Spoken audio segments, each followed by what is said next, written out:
Why do we as humans struggle so much to stay on top of our hydration? Um, so I think the thing with hydration, which is obviously linked to water intake, is it is the thing you need to eat and or drink the most on a daily basis. So that's one thing to say. But the thing that's wildly different between hydration and water intake compared to other nutrients is the day-to-day variability in requirements. So if we're talking about athletes or we're talking about general population, the requirements for most nutrients is stable on a daily basis. You need X grams of protein per day, X grams of carbohydrate per day. Whereas the requirement for water intake will be dictated by your water losses on a daily basis.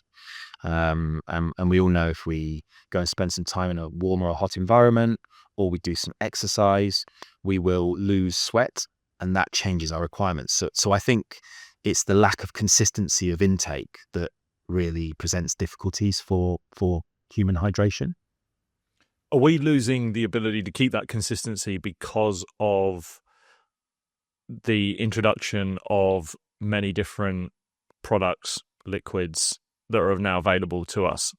Yeah, I don't necessarily think so. I think the really interesting thing with diet for me, and particularly fluid intake, is whilst there are really strong physiological um, and um, a- and psychological in a way as well stimuli for fluid intake.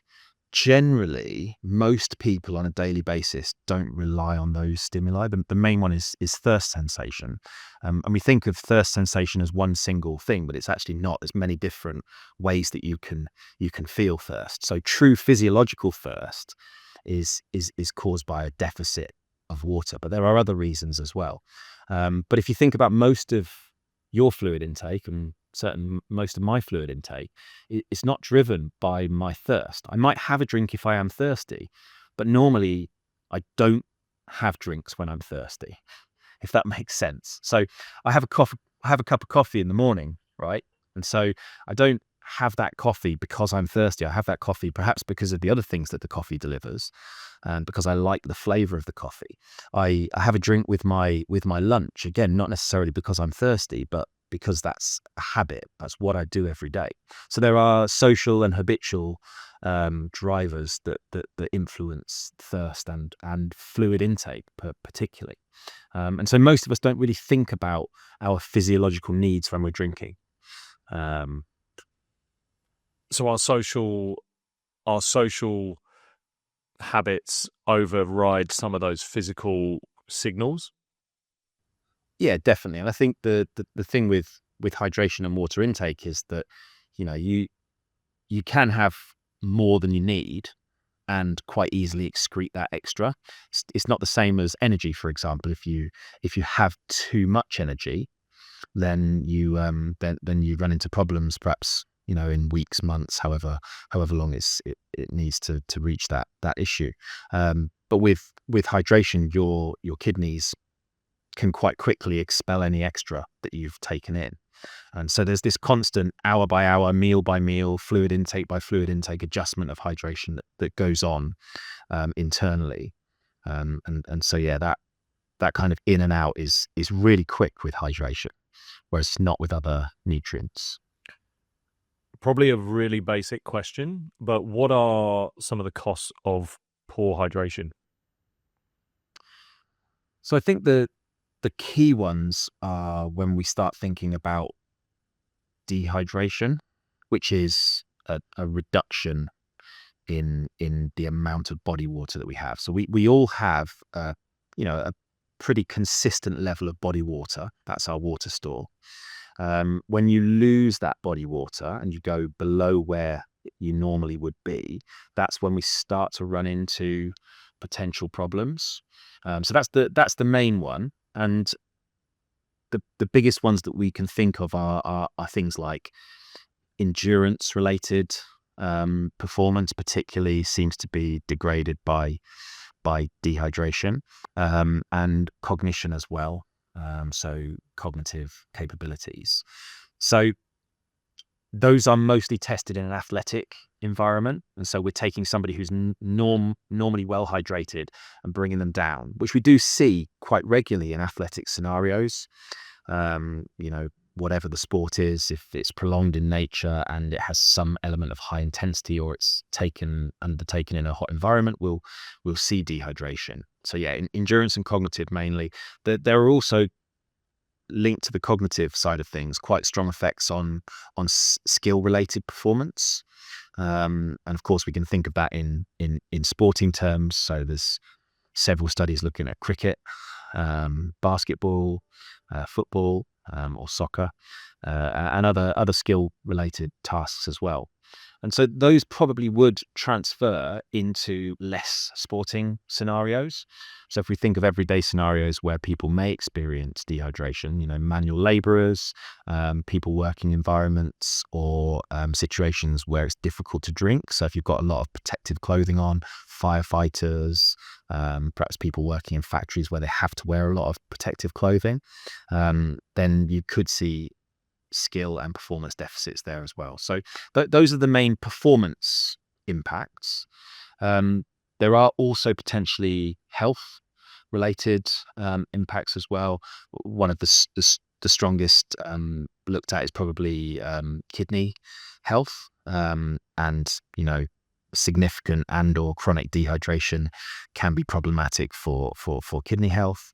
And then there are a whole host of links to other perhaps non-communicable diseases that people are at higher risk of if they have a low water intake.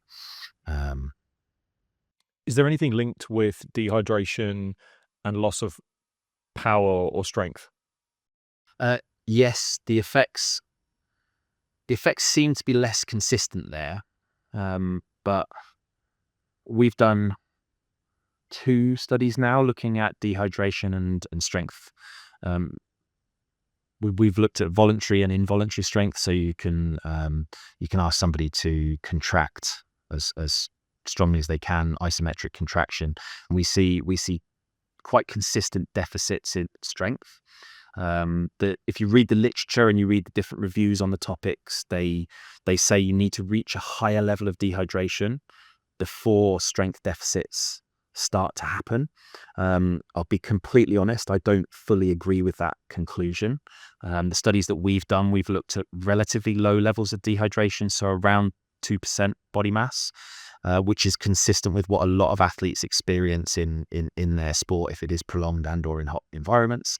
And we see pretty large deficits there, around 8% reduction in leg extension strength, isometric leg extension strength, when dehydrated. That's certainly a relevant reduction in performance. But one of the things that we've been quite interested in that area is strength is a performance measure, but also if you think about stabilizing joints, it's also a way of preventing injury. So the knee, for example, is potentially a risk of injury in certain sports, twisting movements and things like that.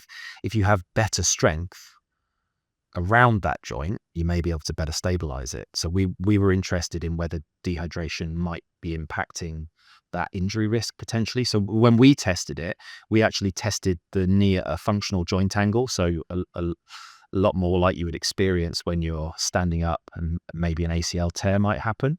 Most of the studies that are out there have looked at 90 degrees knee joint angle, and there may be less effect there. So maybe there might be a functional effect if you test at more functional angles. But I think broadly the literature isn't great, and there's a lot of issues with some of the literature, and that might be why we've got that conclusion from some reviews that you need maybe 4 or 5% dehydration to see deficits in strength.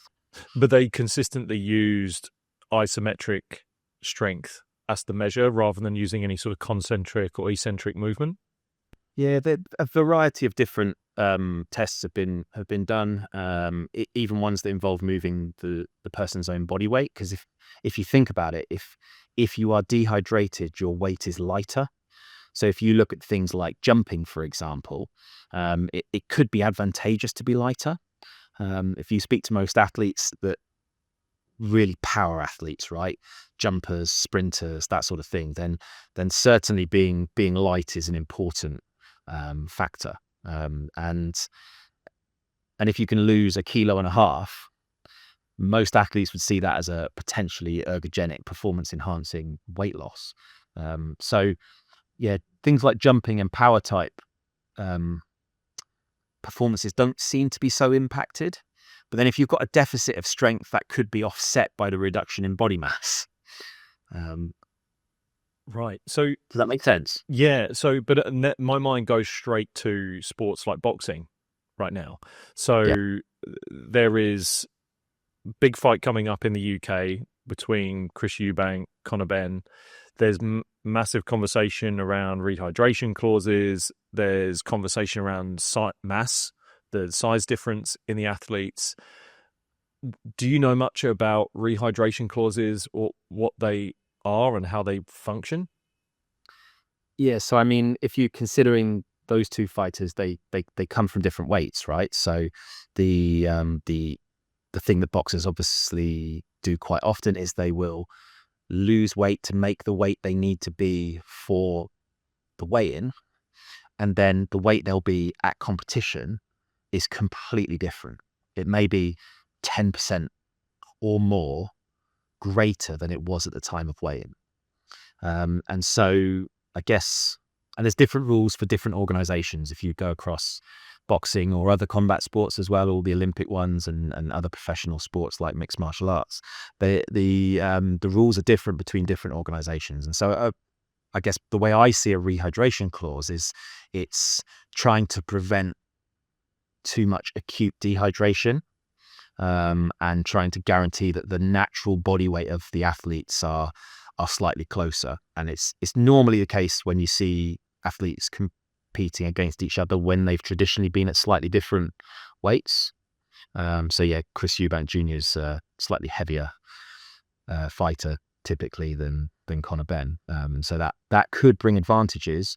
Although the science doesn't suggest for a sport like boxing there are overt advantages of being slightly heavier.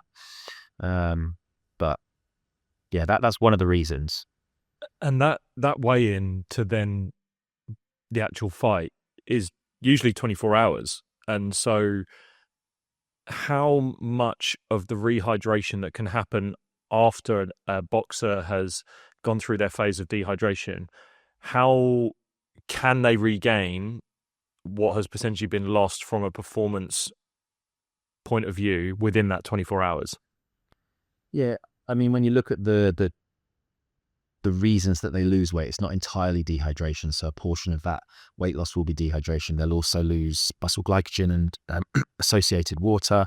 They may use strategies that reduce the weight of their GI contents. So, for example, if you have a low food intake, you will continue to excrete the food that went in previously, but you won't be putting it back into the GI tract. So you can lose weight through a number of means, but a large proportion of it will be hydration and water. And so the main strategies will be typical rehydration strategies with large amounts of salt, particularly to help retain that fluid, re-synthesizing the muscle glycogen that's been lost. That will naturally hold water within the muscle as well.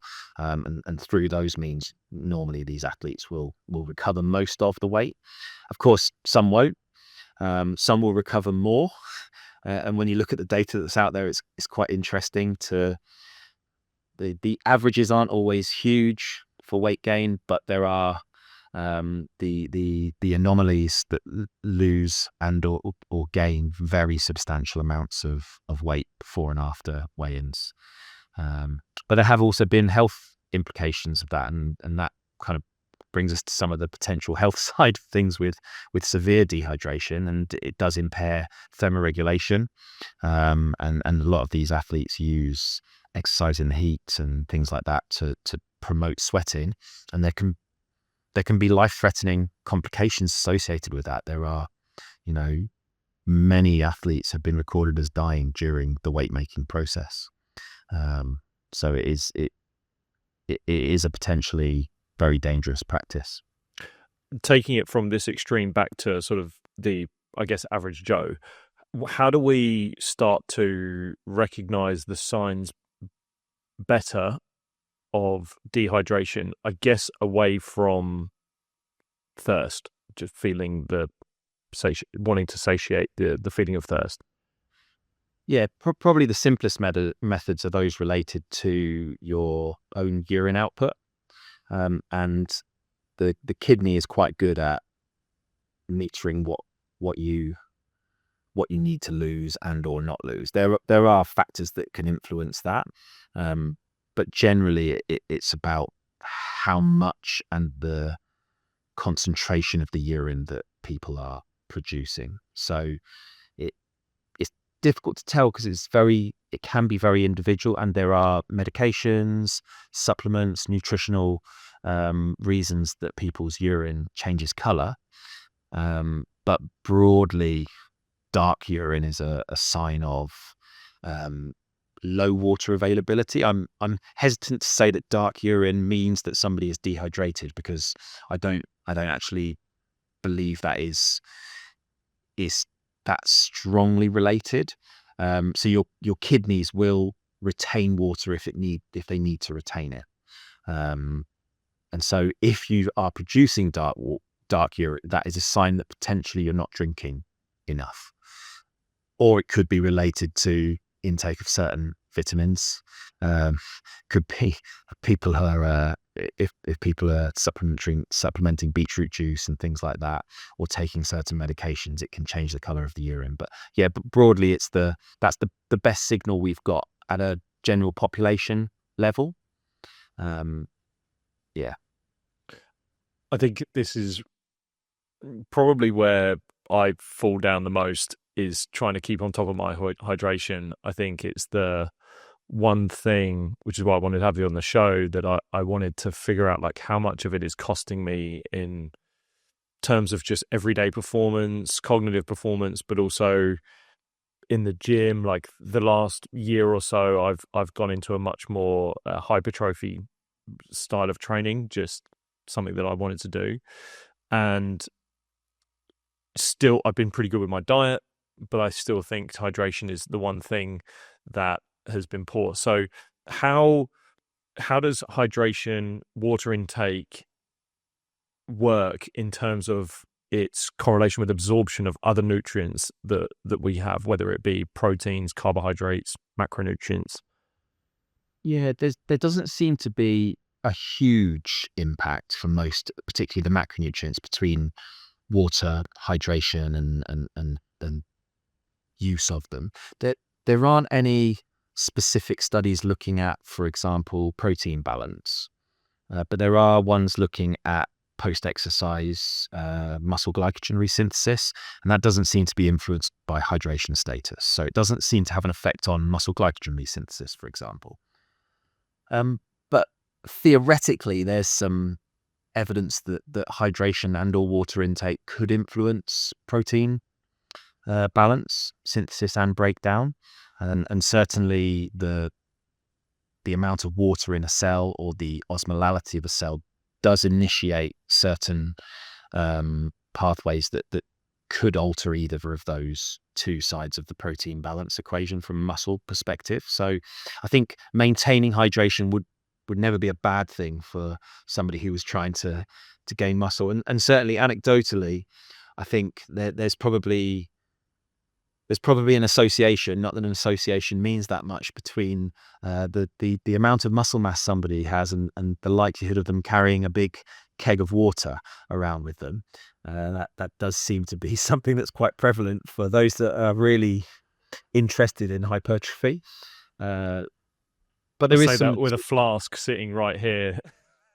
That's a 1.5 litre flask that I have. Yeah, definitely. I feel like it's you sort of adopt the personality of someone who's technically looking after their physique and their health. Yeah, but I think there's no real downsides to that. As I said before, the kidneys, for everyone who's got healthy kidneys, are really good at expelling extra water. So if your body doesn't need it, it will generally get rid of it. Of course, there are some disease states and some specific situations where it doesn't, and that system doesn't work. But for the vast majority of us, it's not a problem to have a little bit too much. And actually, there's evidence out there that producing more dilute urine, i.e., drinking a little bit too much, is a positive. Things like urinary tract infections have been shown to be reduced in certain populations, particularly females. The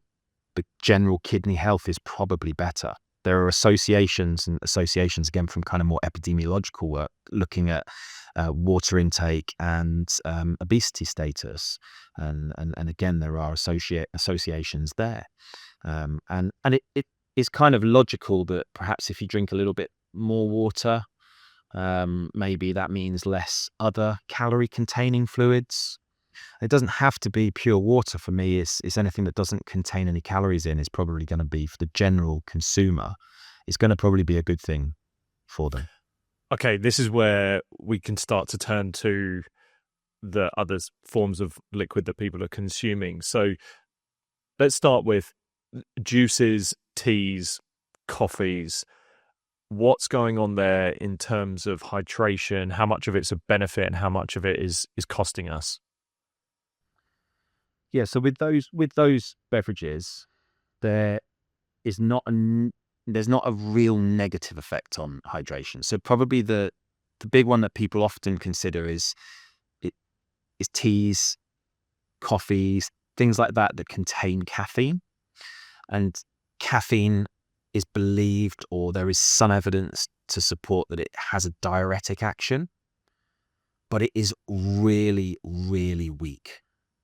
And so for me, the idea that somebody should stop drinking tea or coffee because of the potential negative effect on hydration is not really supported by a lot of the science that's out there. Of course, you can cherry pick a couple of studies that show if you have a really high caffeine dose, it increases urine output, but it's a really minuscule increase. And so the positive that you get from a coffee or a tea, let's say 250 mils of fluid in that drink, that more than offsets the couple of mils that you might excrete more because there's some caffeine in there. And it becomes, for you and me, perhaps that's not really an issue, right? If I don't have a coffee, I'll probably have a drink of something else. But when we start looking at certain populations, particularly the elderly or older adults, who, I remember my granny used to only drink tea. She would drink nothing else. And if you said to her, well, you can't have any tea, her fluid intake would fall through the floor. And then we have more problems than we've solved by removing a little bit of caffeine from her diet. So it's the teas, the coffees don't really make any difference for me. And there are studies out there actually where they've looked at the hydration effects of teas and coffees, and as long as you haven't got a huge intake of caffeine, you don't see much change in hydration. So they are only a positive thing for hydration. Fruit juice, the same. It may be slightly better for you than water in terms of the amount of fluid that you retain, but again, it's marginal. And of course, you have to always offset that with the calories that are contained in the drink. So promoting solely using fruit juices for hydration, if somebody needs 3 liters of fluid a day, let's say, you're also giving about 300 grams of sugar a day potentially if you do that in carbohydrate containing fruit juices, i.e. not flavored water. With juices, does that include cordials? So sort of your oh my god, like squashes we call them in the UK. So things like that. Juices, when you say that, I'm thinking of orange juice, apple juice, highly concentrated, very sweet things. Whereas I grew up a lot on squash. Probably a lot of British kids, and you can dilute that obviously depending on your preference. But you look at it and it's a very small concentrate amount of liquid going into a fairly large glass of water. So what's the difference from hydration point of view, between those juices and the squashes? Yeah, the squashes the ones you're talking about, and then they have innovated and innovated and innovated. I remember when I was a kid, it used to be 20% squash, 80% water. Now I think we're down to 5%. I think so. It's something like 1 in 20, maybe. So that's a pretty small amount of squash. And the other big change that's happened from when I was young, most of the squashes contained quite a high amount of carbohydrate and sugar, whereas now they're almost all sugar-free. Of course, that does bring in sweeteners and things like that, and I'm not here to talk about sweeteners, and I don't know enough to say what the effects of the different sweeteners are. But from a hydration point of view, they will behave exactly like water, and they don't contain the calories, which I think is one of the main problems of non-water type beverages. Fruit juices, of course, have a place. They are healthy for you, but if you're drinking 3 liters of the stuff, you're getting a large amount of calories, and that is a different question, right? So yeah, the fruit squashes, the cordials will essentially behave like water and have similar effects on hydration. I think you've touched on 2 things. Like first thing is the fact that people can misguide maybe like one study that they've heard. I think I've learned throughout my last 1 or 2 years is that when you hear a company or someone just citing a study to promote their ideology or thoughts that they believe, as soon as I hear, oh, there was this study, and I don't hear there was a meta-analysis or there were multiple studies done on that, I just instantly shut off. And I go, you found what you wanted to hear, and you found the thing that you wanted to find. And I don't think, because it can seem like you're coming from a place of knowledge, but actually you're just coming from one siloed echo chamber of knowledge that you seem to have found, rather than a full meta-analysis of years of research and finding everything you possibly can to find out what's there. So I think you've touched on that. Agree. I think as a scientist, you try and consider the totality of the evidence, right? And that unfortunately means that often when you talk, you say, "Oh, well, on balance, this might be the effect," but the kind of certainty can never really be there until you've got an awful lot of evidence to support that kind of thesis, that idea, that practical strategy, I guess, in this instance. I think the thing for me with hydration generally, it doesn't matter too much what people drink. The biggest factor for almost everybody in every situation is the volume that they drink, and drinking more is a good thing. I'm not going to name products or say anything, but I quite often get practitioners or even athletes get in touch and say, "Oh, I've been drinking this drink X, and it's making me better hydrated, or I feel better hydrated, or is it something that's going to make me better hydrated?" And my response is almost always the same. It's I personally think that most athletes don't drink enough in most situations. That's what we regularly see when we make measurements on even the best of the best athletes, and it has been something we've worked on with Olympic medal winners to make their hydration better, and so most people don't drink enough in most situations. So if they engage with a product that means they drink more fluid, that's probably going to be a benefit for them. If it's magic product X or super hydration product Y, it doesn't really matter for me, because water is the thing that produces the benefit. But water is also quite readily available at quite a cheap price, right? So yeah, if it makes somebody drink more, then I think probably it's a good strategy, with the one caveat that you have to consider what's in it, right?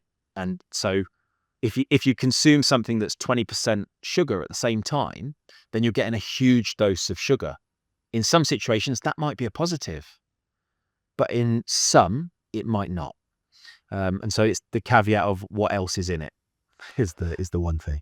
Yeah, that was going to be the next thing I was going to say. There has to be surely this fine balance of hydrating or consuming a liquid product and whatever else is in it. And that, for me, it kind of comes back to that squash versus juice, is that you kind of know if you've got someone that two people that consume 5 liters of liquid, but one person is consuming 5 liters of squash diluted water and the other person is taking highly concentrated orange juice, months down the line you're going to have two very different people. Unless one is like some incredible endurance athlete that's just ripping through sugar and glycogen like nobody's business. The other one is, I don't know, a chess player. Like it's gonna.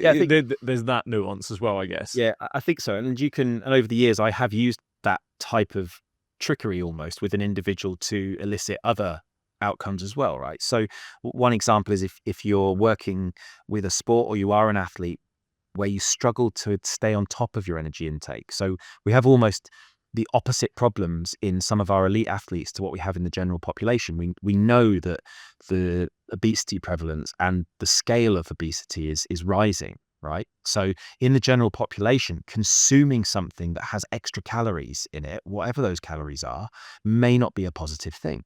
It may help add to that calorie intake, putting somebody in a surplus of calories and mean that they gain more body fat and become obese or more obese. So on the opposite end of the scale, you have a large proportion of athletes now where we have this concept of low energy availability and Red S. I don't know if you've done any reading into that, but it's this kind of, so Red S is relative energy deficiency in sport. So it's this idea that many athletes are not eating enough, and that's having a whole host of physiological and psychological consequences and severe performance consequences. Used to be known, although I'll get myself in trouble if I say used to be known, also known by some other people or in years gone by as the female athlete triad. And that's been kind of rebranded largely with a few nuanced differences as Red S or Reds. And that's mainly around low energy availability, so not eating enough. So with perhaps an individual, an athlete who's at risk of that, then maybe consuming calories through liquids is a good way of getting extra calories and preventing that kind of sequelae of problems. But if you're the general population, that situation you described there, even something that's 6%, as some of our soft drinks and sports drinks are, 6%. So that's 6 grams of carbohydrate per 100 milliliters. So if you have a liter of that, that's 60 grams of carbohydrate. If you have 5 liters of that, that's 300 grams of carbohydrate you're consuming, which is a huge calorie load. That's 1,200 calories a day. So you can easily get that. And the thing we know about drinks is from an appetite sensory perspective as well, they're calories that we don't notice. So we do not compensate for liquid calories that well. It's one of the reasons why in hospital environments, oral nutrition supplements provided to older adults who need more calories are done through liquid means. They're easier to consume and you don't feel so full after having them. Well, there's a big boom of people talking about juicing and smoothies, and then almost trailering that, there was a big thing about I was doing you'd see anecdotal articles of someone saying I went on a smoothie diet but kind of gained weight. You think, well, if you're consuming 3 smoothies a day and you're blending pretty much a fruit salad in them every time, like that is a huge sugar content, and then you're pretty sedentary in how you're moving. Like, it's there's so much to be said. I mean, as an athlete, pro athlete, the thing we would consume, or the thing that changed a lot of things for me, was consuming protein shakes, right? And it was just for the sheer fact that even now, as I'm trying to gain muscle, there is the sheer calorie intake that I have to try and get in, the ability to do that via physical food, like to non-liquid food, is hard. Like I remember we had Max Laheath on, I think he's like episode 5 of the show. Max Laheath is a rugby player, and we were talking about when you grow, whether it's like adolescently and you're trying to put on muscle and you're trying to build your, again, hypertrophy gains, and there was a period where when I was doing that, I can remember having meals and almost like making myself sick just because of the sheer amount that you were trying to take in. And then you had to liquefy it because you just needed it, and there was no way I could eat another chicken wrap or eat another bowl of spaghetti bolognese or something that was just bulked up, and you think, yeah, Yep. liquid's the way. Yeah, and it's an easy way of consuming calories. So yeah, on the reverse, you have to be careful with too much liquid that contains calories could have the opposite effect, right? You're trying to bulk up, gain calories to the body essentially, and provide that fuel to be able to build muscle. But many people aren't trying to achieve that, and yeah, this balancing between carbohydrate, fuel, calories, and liquids intake is really difficult to pitch. But then on the flip side, if you speak to lots of people, particularly kids, for example, they don't like water.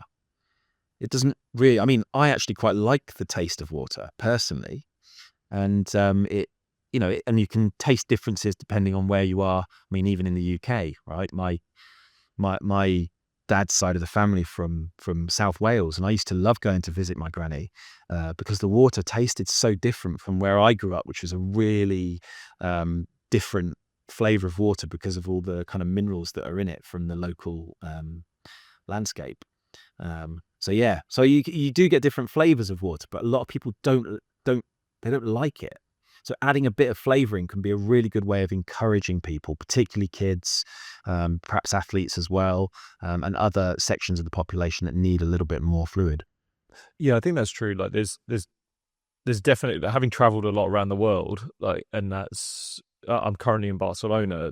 The tap water here tastes a little bit different, and I mean, I'm not too fussy about it. I think weirdly for me, as long as it's not room temperature, I don't feel or taste that difference, and I don't know what that is, and maybe you can speak to that. But I know if it was room temperature, adding some sort of cordial to it would help, but I kind of get past that.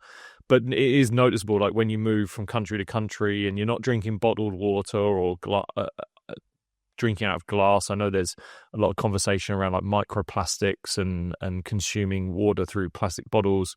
I tend to drink from either this flask or something that's glass based, but I don't know. I wonder how much of that is then a psychological experience that's going on for someone to almost push them away from hydrating themselves.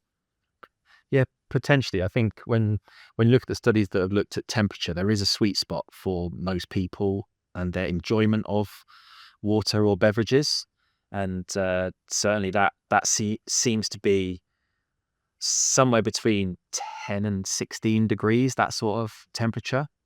If it's too cold, people might like it, but they won't drink large amounts of it.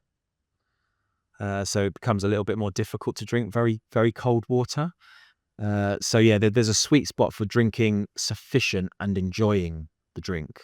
And yeah, I think that the number that's bounded around quite often is around 15 to 16 degrees C. But then if you measure the temperature of water that comes out of the pipes in the UK, I know from studies we've done where we've just used tap water, it tends to come out at about 15 to 16 degrees. So that makes me beg the question of, is that the preference because that's what we're habituated to? Maybe if we all drank fridge temperature water, maybe we'd all like that a little bit more. But I'm the same as you. I much prefer it when it's a little bit cooler. Don't like it so much at room temperature. No. Is there anything that speaks to differences in men and women and hydration? So there are small bits of information on that. We've been interested in this a little bit in the last couple of years, I think, as a lot of the sports science community are trying to improve the amount of evidence that is available for particularly female athletes. So we have done some studies looking at changing hydration in males and females. We haven't published the main study that we've done yet, although the study is finished. And actually, interestingly, what we saw there was we took runners and we exercised them in a warm environment, either with or without water, for a set period of time of just over an hour. And then we asked them to do a running performance test. So it was around 3 kilometer time trial, and do that as quickly as possible. And so we had males and we had females, and interestingly, we saw quite a substantial sex difference in the response to the dehydration. And interestingly, that was that the females saw a significant decline in performance when they were dehydrated, and which would have been our hypothesis that both groups would have seen a decline at least. But the male runners didn't see that decline. There was no significant effect of low levels of dehydration on male running performance, but there was on females, suggesting that there might be some sex-specific effects for responses to dehydration, but that there aren't any studies available that look at those performance outcomes. There are studies on only women and there are studies on only men. But yeah, that's what we've seen with our study. That should be published hopefully in the next 6 months or so. So what about cramp? So I, as an athlete, was riddled with the experience of cramp, and I have then seen there are so many examples of people getting cramp at various different sporting levels, but also I hear a lot of people who just get cramp in the middle of the night as just from the general population. But those people that I hear about that, and definitely anecdotally have seen and experienced in high performance sport, but also then again here in the general population, it always seems to be that men suffer from cramp more than women. So is there anything you know as to why that is happening? Yeah, I haven't done any research specifically on cramp. It has been something I've looked at a little bit.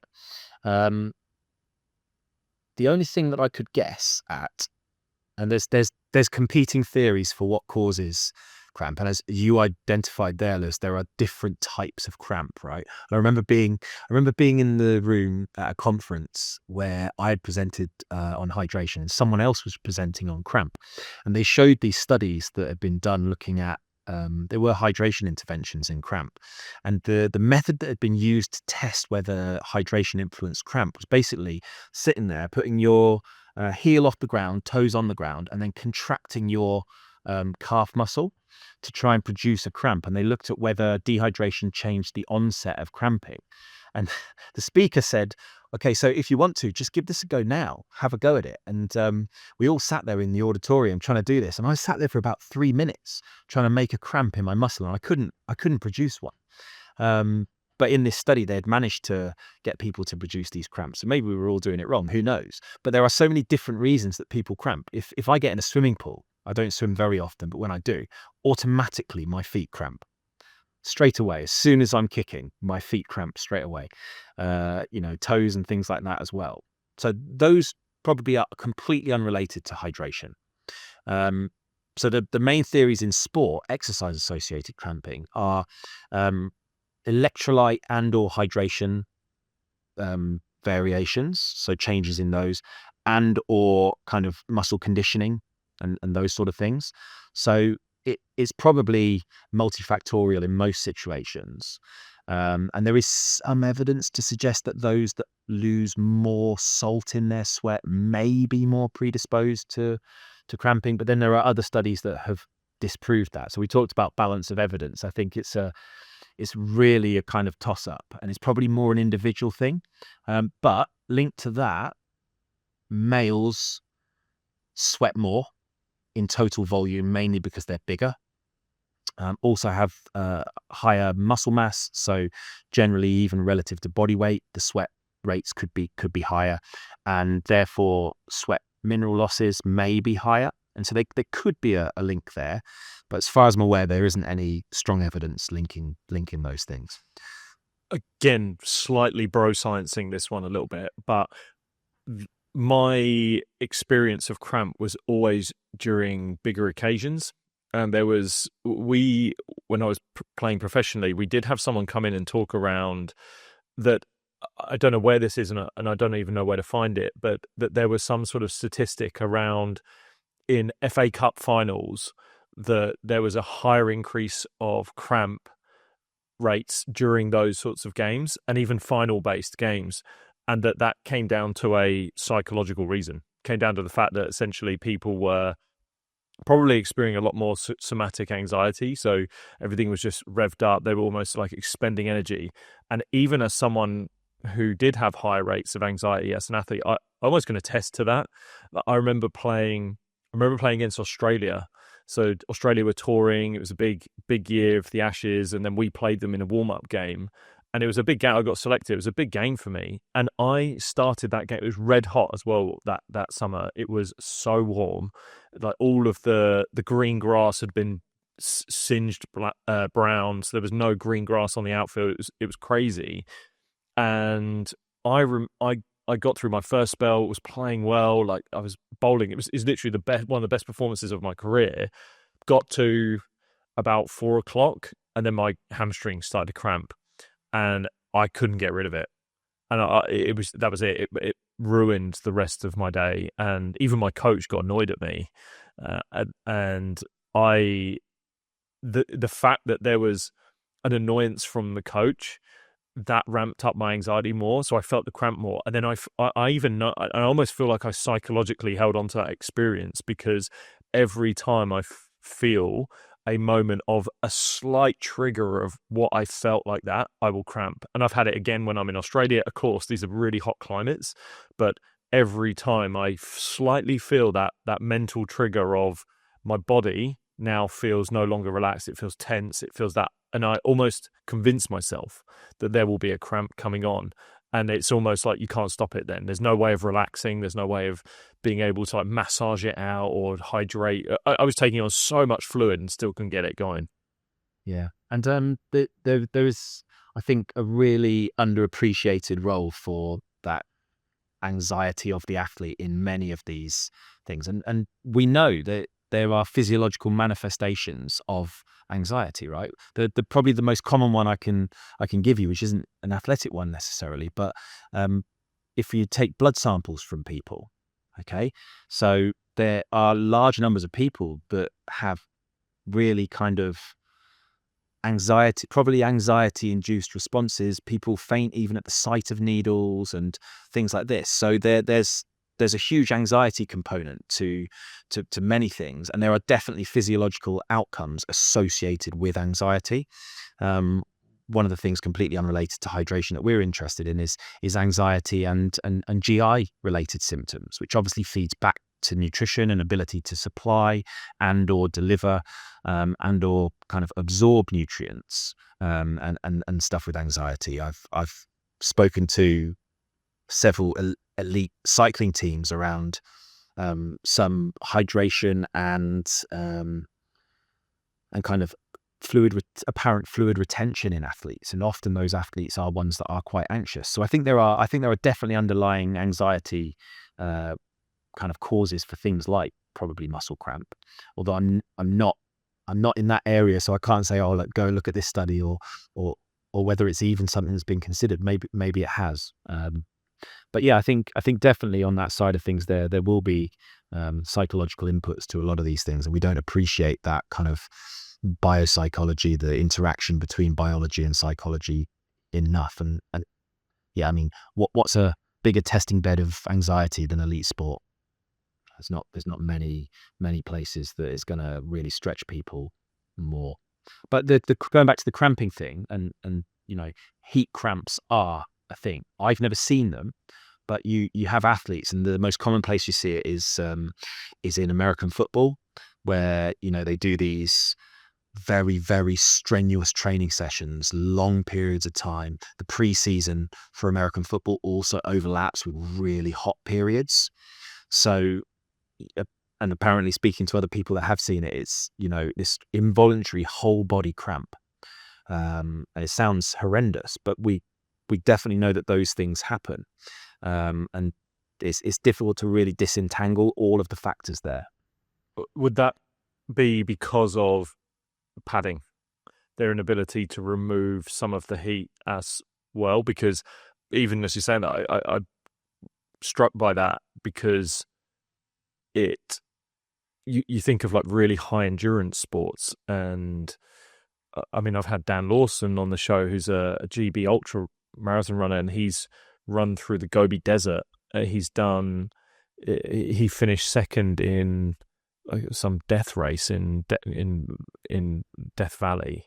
Yeah, they do a 100-miler in Death Valley. Yeah, he's doing things like that and has never spoken about those sort of, obviously different makeup of an athlete, human being, totally granted. But my only thing there with the NFL is that it must be to do with padding and maybe the explosive nature of the sport and the full body need for that explosivity. Yeah, exactly. There are very different demands on those types of sports, but yeah, I think it's something that there is some association there. And if we go, if you want some of the best science for hydration and cramping, you have to go back to when we had a lot of miners working in the UK, and it's the other one. Heat cramp is one, but we also have it's called miners cramp, and that was people that were down the pits working for hours and hours in often hot, sweaty environments where they had inadequate fluid intake, and they actually did some controlled trials where they supplemented salt with like one mine but not the other, and showed that when they supplemented the salt, you got less minus cramp with those sort of things. But you have to go back, decades and decades to read. So when you read the papers, it's not like reading, when we write scientific papers now, I think they are quite accessible to the general population. But even a scientist reading the scientific papers from 40s and before, it's really difficult to understand them sometimes. But yeah, there's this notion of minus cramp, and that does seem to be related to sodium deficits. But athletes don't experience, generally on the whole, huge sodium deficits. Some athletes may, but most athletes don't. You have to really experience very high and prolonged losses of salt in sweat to get to those levels, and most people doing normal athletic endeavors don't experience that. There seems to be an explosion of conversation around electrolytes probably over the last 10 years. Why do you think that is? And as simply as you can, explain what is important when it comes to electrolytes and maybe what is not as important. Yeah. So why? Probably because they're quite cheap and easy to add to products, right? So if you're thinking from a product point of view, it's quite easy to add in some electrolytes, and there are some validated health claims associated with electrolytes as well. So we know that salt, particularly, and when I say salt, I mean sodium chloride, so table salt, is probably the biggest influence you can have on hydration after the volume that somebody consumes. In the body, electrolytes and salts are what hold the water in our different fluid compartments. And so in the blood, sodium and chloride are the main ones that hold water in the blood. So if you add sodium and or chloride into a drink, you can quite robustly change the hydration effect of that drink. But there are caveats, right? So salt doesn't taste that nice. And so to actually affect in a meaningful way hydration, in most people, you take the drink beyond a concentration that most people would be happy drinking. And so if you think about those typical oral rehydration solutions that you can get from the chemist, little sachets that you add to water, and you drink those, that they don't taste as nice as commercially available rehydration drinks. The reason for that is they have a large amount of salt in it, enough to benefit hydration, whereas most electrolyte products that are available don't have really a meaningful effect on hydration. Diarrhea was my go-to product. Yeah. It's obviously used for stomach problems and things like that, but it was the thing that we were just constantly dosed with as athletes. And to the point where I really enjoyed the taste. I just enjoyed the sort of blackcurranty, salty taste. And it became really the thing that I knew if I took it, that gave me a much greater chance of less cramp. And especially if I preloaded. So if I did it coming into game or a performance, rather than sort of trying to catch up on the day and it sort of chasing my tail a little bit. But I wasn't too fussed about the taste, but that's just personal preference. But it also gave me probably a little bit more trust that it was medicinally used, that it was okay. This is, if it's being used medicinally, then I kind of feel like there is a benefit here. And I think of my grandfather when I think he had this phrase, like, if it tastes good, spit it out. So I always think, like, if it was tasting bad, then I knew it was kind of doing something good for me. So I kind of held that to be true when it came to this product, but it worked for me. Yeah, and it contains sufficient. So those oral rehydration solutions are done based on World Health Organization defined criteria for oral rehydration solutions, which, as you say, are used in situations of diarrhea and vomiting. So that's most common in kids, but it's a major cause of child death around the world. So they are super important medicinal products that are used for dehydration caused by disease. Acute disease, not like chronic. But yeah, they also by chance contain almost the perfect ratio of at least sodium chloride. There's a bit too much potassium in there, I guess, for a lot of exercise scenarios. But the sodium chloride is perfect for athletes to optimize, from the studies that have been done, to optimize rehydration. So for context, they have about 60 to 70 millimoles per liter of sodium. Okay, so that's quite a large amount of salt to have in one sitting. So if we were to equate that to salt, you're talking a bit over 3 grams of salt per liter of drink. So if you're an athlete who perhaps is losing 5 grams an hour in your sweat, that 3 grams doesn't really cause any negative effects. But if you're thinking about the rest of the population, one of the most prevalent public health guidelines we have is to reduce salt intake. So there is a question for me whether these high electrolyte drinks aimed at the general population are really, really beneficial if they contain large amounts of salt in them, because all you're doing is increasing the amount of salt that somebody has. And there are in some individuals, there are potential public health considerations for that.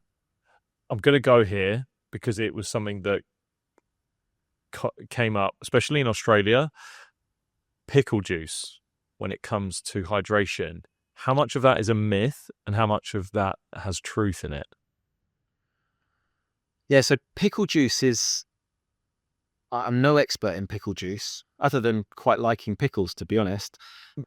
So you're amongst friends here. You're amongst friends. I do quite like pickles and pickled onions, beetroots, things like that.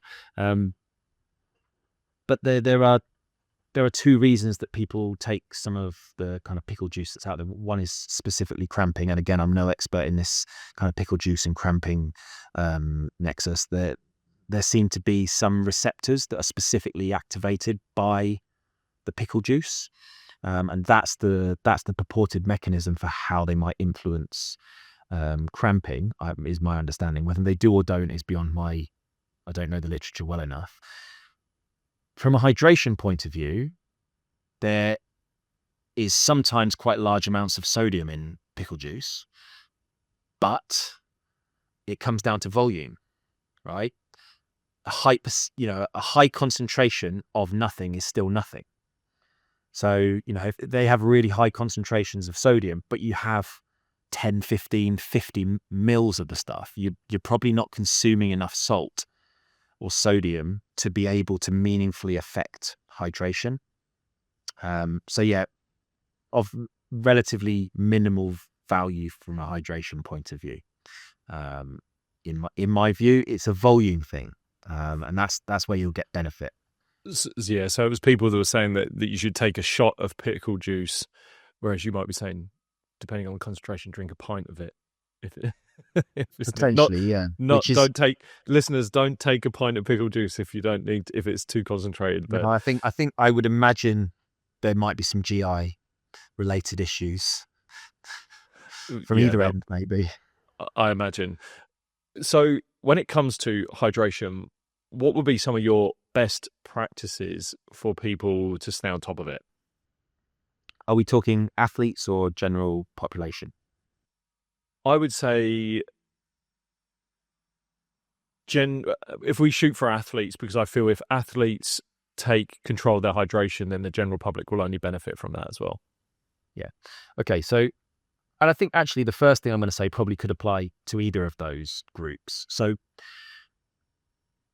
hydration is a thing that you have to consistently consider. Okay. So it's not okay, I think I'm dehydrated. I'll have a pint of water now and that'll fix me straight away. It simply is not going to be the case, because if you are dehydrated, you probably need more than that and you're not going to have enough time to do it. So it's the sort of thing that you have to make part of your daily habit. And the way I like to think about that is consistent and even fluid intake over the day. I think in nutrition, most people seem to have got that message now for protein, that maybe, relatively, there are some nuances even in that area now in the literature, but, evenly spaced routine intakes, maybe 4 meals of X grams of protein in each meal, evenly spaced over the days, is how to stay best on top of your protein balance.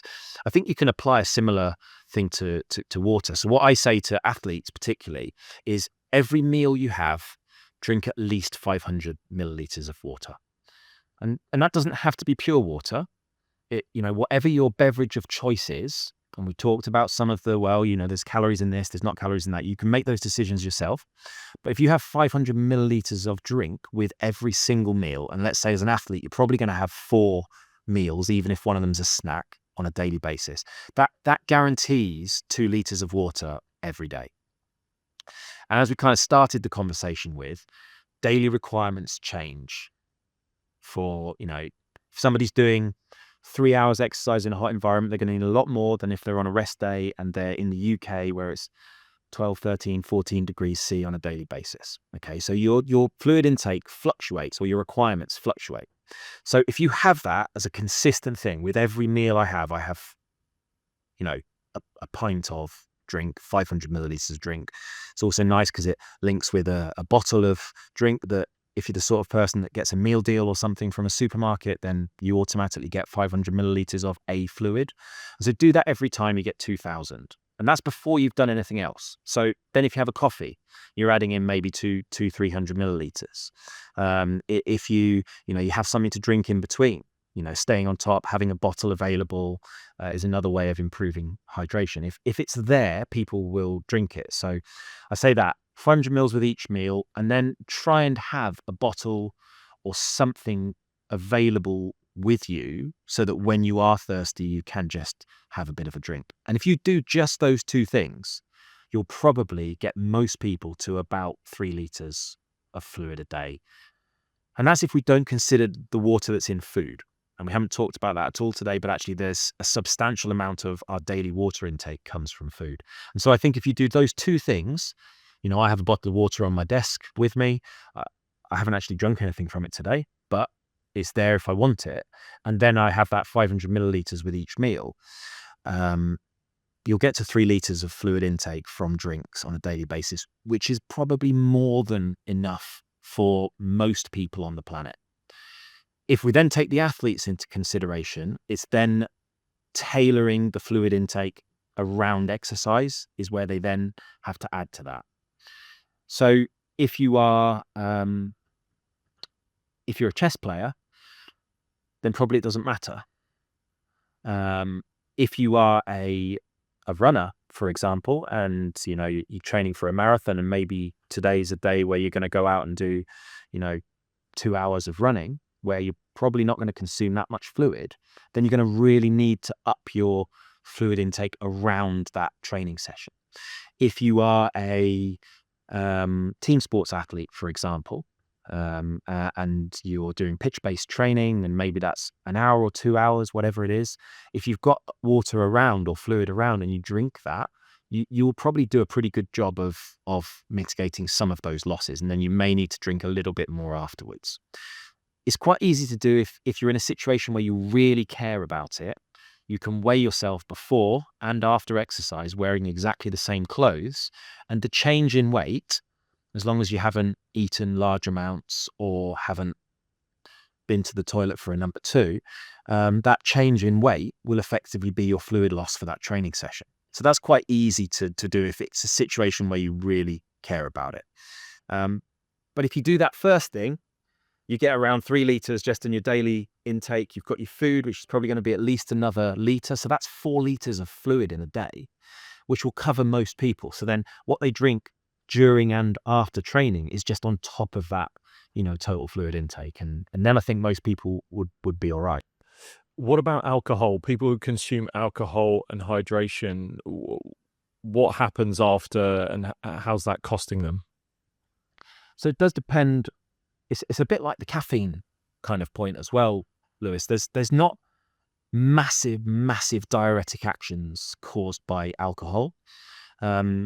If you look at this again, the original study was done in the 40s, I think, during World War II, and they were giving spirits and showing that there were some additional urine outputs caused by drinking very concentrated spirits. But if you have a beer, for example, which typical beer is maybe 4% alcohol by volume, so if you have a pint of that, you're getting 500 milliliters of water and a relatively small dose of alcohol, 25 grams, 30 grams, let's say. That's not going to exert a massive diuretic effect. So most of the breaking the seal kind of thing with drinking things like beer is just a volume thing. If you did the same with water, you'd get quite large urine output with water as well. So the actual diuretic effects of the alcohol are relatively minimal. So yeah, there's a difference between having a couple of beers and going on a post-match bender and drinking all things under the sun. There are shifts in electrolyte balance that happen with that and whatnot. But my view, and I think the scientific evidence as well, is that a couple of beers is not gonna ruin your hydration. Yeah, there's we had someone come in and talk about alcohol consumption and even like the reduction of power and strength post the day after. So more the day after, and there was, and again, I don't want to butcher the stats, but there is a exponential sort of loss after, I think it was like 2 units, maybe 3 units. Yeah. And then your power starts to drop off. And then it's actually the way in which you regain, you have to try and claw that back if you're not to have any more alcohol over the next few days.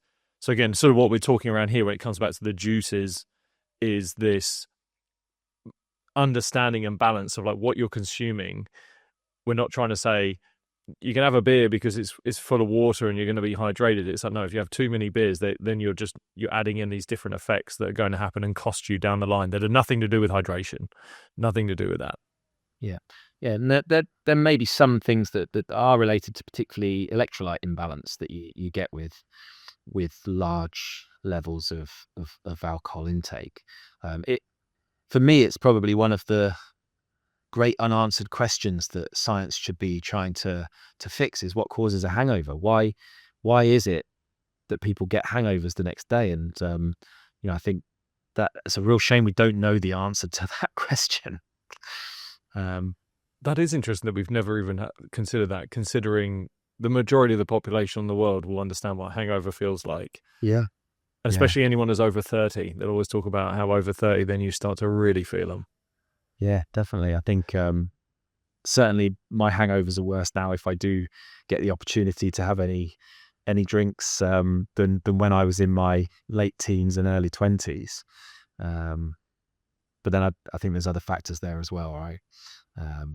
So I think it's a super interesting question for me, and the interaction with athlete performance and the kind of physiology and metabolism is a really interesting notion. But yeah, I think a couple of it's that question of, well, you're going to get some fluid. So if you're going to consume nothing or you're going to consume one beer, from a hydration point of view, if I was just here saying I only care about this individual's hydration, having the beer is actually going to be beneficial for their hydration because they'll get half a litre of fluid that they wouldn't have had if they didn't drink the beer.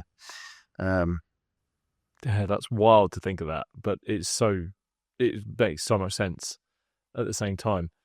Look, Lewis, this has been awesome having you on. I'm really curious to know what is on the horizon for you that you think is exciting in terms of where hydration research is going to go. Yeah, is there more to be gained? Where are we at in terms of hydration research and into the future?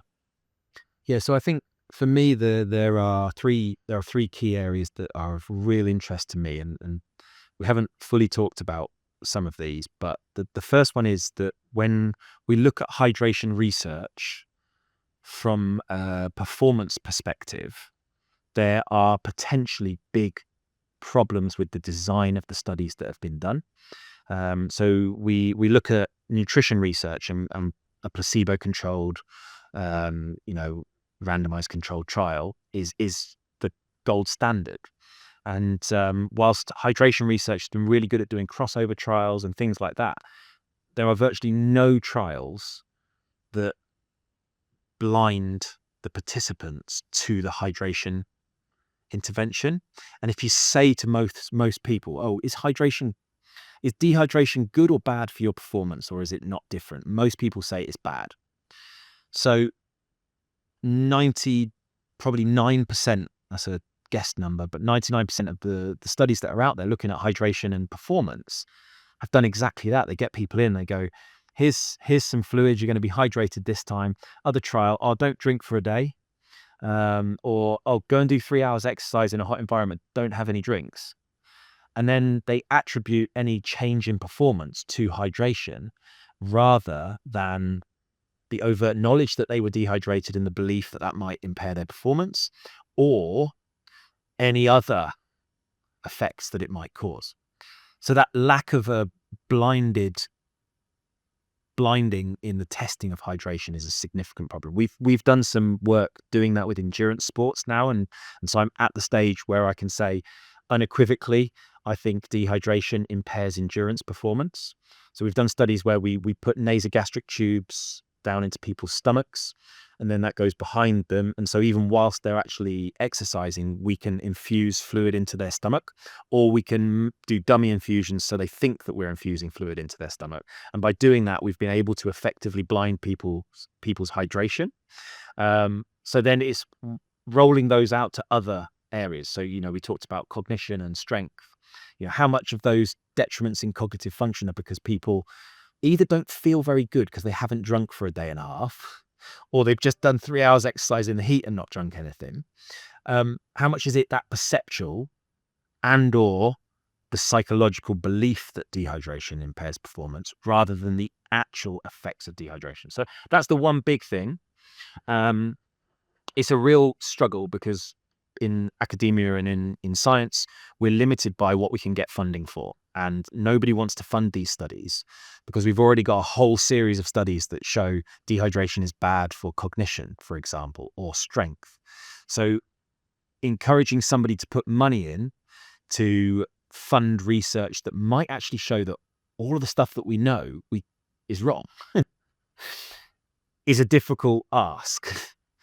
So that's a slow research area. The second area that I think is of significant interest in the athletic sphere is the interaction between somebody's hydration and their adaptation to training. And so we talked about hypertrophy earlier. So it is somebody's daily hydration important for their hypertrophy response to a strength training program? Is it important for their adaptation to endurance exercise? We know endurance athletes become dehydrated, particularly when they're exercising in a hot environment. And so can we improve and or prevent impairments in adaptation to exercise through modifying hydration? And actually, there's even some idea that in some situations, some dehydration could amplify the adaptation response.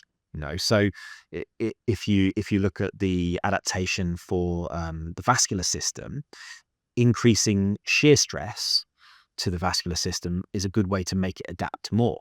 And if you have somebody who's dehydrated, that increases the shear stress that our vessels experience, and that could increase vascular adaptation. But there are also theories and or mechanistic reasons as to why it might be a bad thing. And so I think unpicking that is super important, because we know virtually nothing beyond, a single session. And so those two things are huge for me in the sports world. And then beyond that, it's how hydration interacts in the general population from a disease prevention perspective. And we're doing some research at the moment, and have been for several years now, looking at particularly metabolic health and hydration. And because it's such a simple, modifiable factor as a public health behavior, it's something that we can really target. Making somebody exercise, which we know has huge public health benefits, is really actually quite difficult. Getting people to fulfill even the government recommendations for minimal physical activity is really difficult. But everybody has access to clean, potable water, at least in the UK, mostly, and large parts of the world. So if there is a significant public health benefit to drinking a little bit more, that could be a really easy strategy to improving the health of the nation. And so those for me are the three main areas that I think are of interest. And then one that's kind of linked to some of those, which again we're doing a fair bit of research on now, is the kind of global warming component. That's going to put hydration even more on the map. If temperatures are hotter, and even if it's not on average that much hotter, but we see these really hot snaps, that's going to cause issues related to hydration. And so we're really interested in how we can use hydration to modify that kind of global warming response, particularly in individuals that might be at risk of, heat illness and or links between heat illness and other negative health outcomes. Yeah, just on the third one, thinking about getting people to exercise, the introduction of these GLP-1s or Ozempic, and there's so much conversation around that where people are, I mean, the health community are sort of up in arms, because there's the people who are taking these products, and the overwhelming response has been that if it reduces the plethora of obesity caused health issues, and you have a few side effects that you have to deal with that massively outweigh those reductions in obesity caused side effects, then they feel like wronged that they haven't gone through the hard work to lose that weight, and they haven't kind of earned that response. But hydration is kind of a really quick fix that everyone can have for potentially some quite big gains, and it's not going to cost you too much in terms of effort. That's the thing. The effort, the actual monetary cost is minimal as well. So it's a really cheap, easy to implement intervention. And I think that there are links. We know a lot about how dehydration has a negative impact, or we think we do anyway, from the studies that have been done on performance outcomes. But there is so much epidemiological evidence linking either dehydration or low water intake specifically and health outcomes. That there's a lot of kind of potential, I think, from just drinking a little bit more. Amazing. Look, Lewis, thank you so much for coming on the show. This has been like really informative, and something that, again, always from selfish point of view, I wanted to really dive into, because, like I said, hydration is one of my worst areas of my life that I struggle with. Where's the best place for people to go to follow your research, to keep up to date with what you're doing? Yeah, I'm not a big social media kind of guy. I am on Twitter or X or whatever that is, but I don't really use it. I'll be completely honest. I think probably LinkedIn will be the place that I'll use most in the future. But yeah, in general, for through if people want to contact me, they can do that through my university credentials, so they can easily find that. If you Google Lewis James Loughborough, you'll find my email address and things like that. And if anyone's interested, then they can contact me through that. Awesome. Brilliant. I really appreciate you coming on. Thank you so much for doing it. Thanks for the invite. Enjoyed the chat. If you enjoyed that episode with Lewis and you want to enjoy even more episodes of the show, then put together a playlist that you can get started with right away. All you got to do is click right here. Go on, go.